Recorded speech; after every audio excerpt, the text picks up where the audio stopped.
Hi there, my name is George and I'm the founder of YG.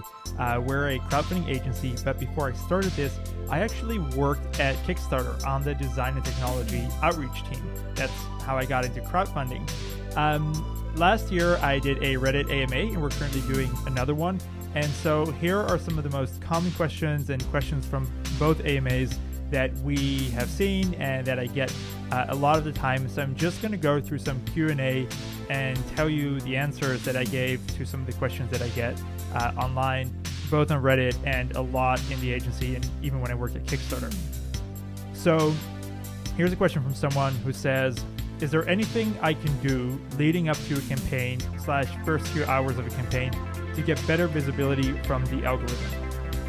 It's an excellent question, and the answer is a resounding yes. Now, this answer focuses on Kickstarter. Obviously, Indiegogo has a different algorithm, but for Kickstarter, there are a few things that you can do that really help.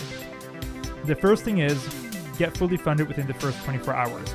At least when I worked at Kickstarter, that was one of the metrics to see if a campaign is popular. So Kickstarter's algorithm works in mysterious ways. I'm not going to reveal the full thing, but getting funded in the first 24 hours is a metric. So to elaborate on that, you obviously want to do a strong pre-launch. So you do launch with getting fully funded in the first 24 hours. And to support that, you also want to make sure that your funding goal posted on Kickstarter isn't too high, or at least it's not too high relative to how much pre-launch you've done, so that it's actually achievable, because you only have one chance this first 24 hours. Another thing is your launch time, date, and duration. So Kickstarter's algorithm throughout your campaign doesn't so much look at how much funds you have raised in absolute numbers. So it doesn't favor campaigns that raise $1 million over campaigns that raise $50,000 because of the numbers. But the algorithm does look at the frequency of pledges. So if there's a lot of pledges going on, then the algorithm, thinks that that is an interesting campaign. So if you launch on, say, a Tuesday morning, that is generally just a better time to launch, and so you'll have more interaction on the page, you'll have more pledges and a higher frequency.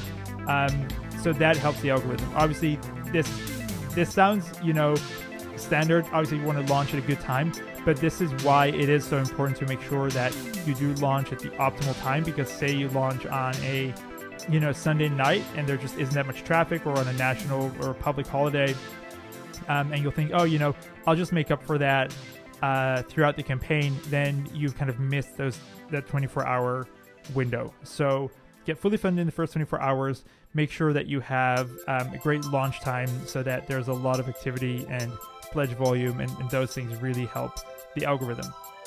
Lastly, this one is interesting because Kickstarter, when they choose your project to be a project we love, for example, that also helps the algorithm.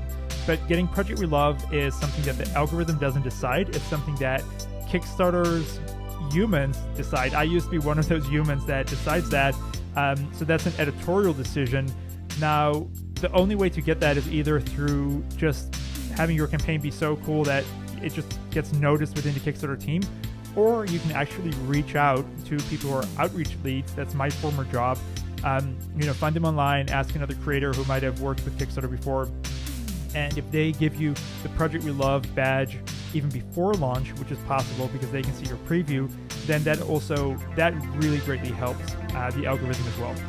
So getting that Project We Love badge is very important, and the best way to secure it, and even secure it before launch, is by finding a Kickstarter outreach lead to help you with that.